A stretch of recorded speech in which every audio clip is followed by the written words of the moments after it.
So the chapter is refraction and dispersion of light. इसके पहले हम लोग पढ़े हुए हैं रिफ्लेक्शन क्या होता है लाइट के लिए. सो जब लाइट किसी मिरर पे स्ट्राइक करता है या किसी भी शाइनी सरफेस पे इस तरह से लाइट आएगा तो वो बाउंस बैक हो जाएगा. This is called reflection of light. किसी भी प्लेन पॉलिश्ड सरफेस में ये होगा. So the bouncing back of light is called reflection of light. और इससे रिलेटेड हम लोग लॉज पढ़े थे कि एंगल ये नॉर्मल होगा तो angle of incidence and angle of reflection will be same. और ये इंसिडेंट रे है, ये रिफ्लेक्टेड रे है, ये नॉर्मल है at the point of incidence. तो ये सब हम लोगों को पता है. तो अब रिफ्रैक्शन क्या होता है. तो कभी कभी ऐसा होता है कि अगर एक ट्रांसपेरेंट मीडियम में लाइट एंटर कर रहा है, सपोज यहाँ पर एक ग्लास स्लैब है, वो रेक्टेंगुलर स्लैब्स होता है ना ग्लास का बना हुआ पेपर वेट के लिए, तो वो ट्रांसपेरेंट है. तो अगर लाइट वहाँ पर स्ट्राइक करेगा, जैसे यहाँ से एक टॉर्च का लाइट देंगे हम बीम, तो ये तो ग्लास है ना, इसको 3D इमेजिन करो, तो ये तो ग्लास से पार हो जाएगा. लेकिन इसके पास 3 ऑप्शन है, ये किस तरह से क्रॉस करेगा. हम यहाँ पर एक नॉर्मल बना देते हैं. या तो ये सीधा सीधा चला जाएगा, या फिर ये इस तरह से टेढ़ा होकर जाएगा, या ये इस तरह से टेढ़ा होकर जाएगा. तो 1 2 3 किस तरह से जाएगा.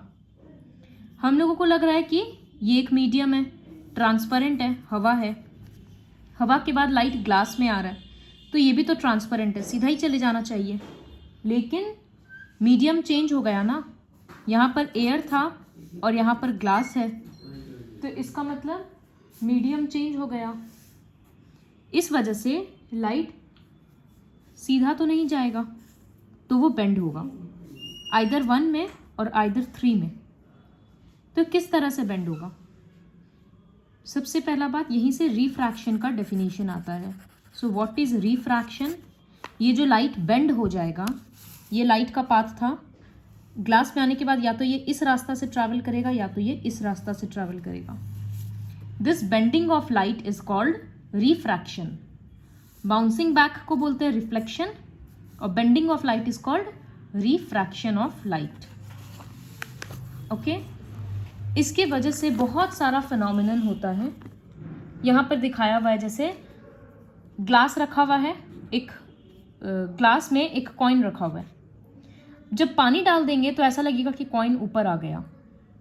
पेंसिल इस तरह से ग्लास में डालेंगे पानी भर के तो लगेगा पेंसिल बेंड हो गया. इस तरह का फिनोमिनन देखने को मिलता है. तो ये दोनों एक्टिविटी हम और अच्छे से एक्सप्लेन करेंगे. पहले रिफ्रैक्शन के बारे में थोड़ा और पढ़ाते हैं. तो ये लाइट क्यों बेंड हुआ. Because speed of light is different in different media. Media मतलब मीडियम का प्लूरल. हवा में स्पीड ऑफ लाइट है 3 × 10⁸ मीटर पर सेकेंड. जब वो ग्लास में आया तब उसका स्पीड कम जाता है. स्पीड कम जाएगा तो उसका डायरेक्शन थोड़ा सा चेंज हो जाएगा. कब इस तरफ जाएगा लाइट और कब इस तरफ, इसके बारे में भी हम लोग पढ़ेंगे. सो बेसिक कॉज क्या हुआ रिफ्रैक्शन का. Change in the speed of light in different medium. अलग अलग मीडियम में स्पीड ऑफ लाइट अलग अलग होता है. तो ये एक हो गया. इसके बाद होता है डेंसिटी, ऑप्टिकल डेंसिटी. ये मास बाय वॉल्यूम वाला डेंसिटी नहीं है, ये टर्म है ऑप्टिकल डेंसिटी. जितना ज़्यादा ऑप्टिकल डेंसिटी होगा तो स्पीड ऑफ लाइट उतना कम होगा. तो मीडियम बहुत डेंसर है, इसलिए लाइट को पास होने में टाइम लग रहा है. और जब मीडियम रेयरर होता है, मतलब डेंसिटी कम होता है, तो लाइट ऑफ स्पीड का लाइट हायर होता है. तो ये रिलेशन हो गया between optical density and speed of light. ठीक है. So see cause of refraction बताए और ऑप्टिकल डेंसिटी के लिए लिखना होगा. Optical density is the of a medium is the indicator of the speed of light. जितना more the optical density less is the speed. तो उसी बेसिस पे ऑप्टिकली रेयरर और ऑप्टिकली डेंसर वर्ड आ गया. सपोज बुक के wise हम नहीं पढ़ा रहे हैं, थोड़ा हम अपने अकॉर्डिंग पढ़ा रहे हैं ताकि तुम लोगों को समझने में ईजी हो।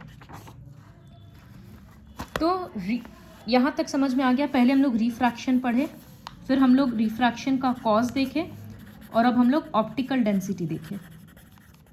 यहाँ तक क्लियर होगा। नेक्स्ट टर्म है रिफ्रैक्टिव इंडेक्स। ध्यान से 2 बार वीडियो देखना क्योंकि नया नया टर्म्स है काफ़ी सारा। तो रिफ्रैक्टिव इंडेक्स क्या होता है? सपोज हम लोगों को पता है कि वैक्यूम यानी एयर, उसमें स्पीड ऑफ लाइट होता है 3 × 10⁸ मीटर पर सेकेंड। किसी में सपोज उसका स्पीड है किसी दूसरे मीडियम, तो हम उसको मीडियम को ले लेते हैं, मीडियम एक्स, उसमें स्पीड है 2 × 10⁹ मीटर पर सेकेंड। ठीक है, सॉरी 2 × 9 नहीं हो सकता, 2 × 7। तो अब स्पीड इसमें ज़्यादा है वैक्यूम में, तो एक टर्म होता है रिफ्रैक्टिव इंडेक्स, वो दोनों के स्पीड को कंपेयर करता है। So relative refractive index. तो सबसे पहले रिफ्रैक्टिव इंडेक्स क्या होता है? Speed of light in one medium by speed of light in another medium. 2 medium के लाइट के स्पीड को कंपेयर करता है। जैसे एक स्कूल में नंबर ऑफ स्टूडेंट्स दिया हुआ है 100, 75 बॉयज़ है, 25 गर्ल्स है, तो रेशियो निकालते हैं ना, बॉयज़ इज टू गर्ल्स का 75/25 या गर्ल्स इज टू बॉयज़ का 25/75। तो ठीक उसी तरह से जब स्पीड ऑफ लाइट का रेशियो होता है तो उसको बोला जाता है रिफ्रैक्टिव इंडेक्स RI। मीडियम्स कुछ भी हो सकता है, सपोज पानी से ग्लास में जा रहा है या ग्लास से पानी में जा रहा है, केरोसिन से ग्लास में जा रहा है, कहीं से भी हो सकता है। तो रिफ्रैक्टिव इंडेक्स हो गया। ये वर्ड रिलेटिव कब यूज़ करेंगे? जब हम लोग एक मीडियम का स्पीड वैक्यूम के कंपैरिजन में निकालेंगे, तब हम लोग रिलेटिव रिफ्रैक्टिव इंडेक्स वर्ड का यूज़ करेंगे। Clear? So whenever one medium is vacuum, then the refractive index is called relative refractive index. So देखो, अगर हम इसको लिख रहे हैं रिफ्रैक्टिव इंडेक्स, यहाँ लिख रहे हैं refractive index of medium 1 with respect to 2, WRT मतलब विथ रेस्पेक्ट टू 2। तो इसको डिनोट कैसे करेंगे? ये साइन रहता है U से थोड़ा सा इस तरह से निकला हुआ,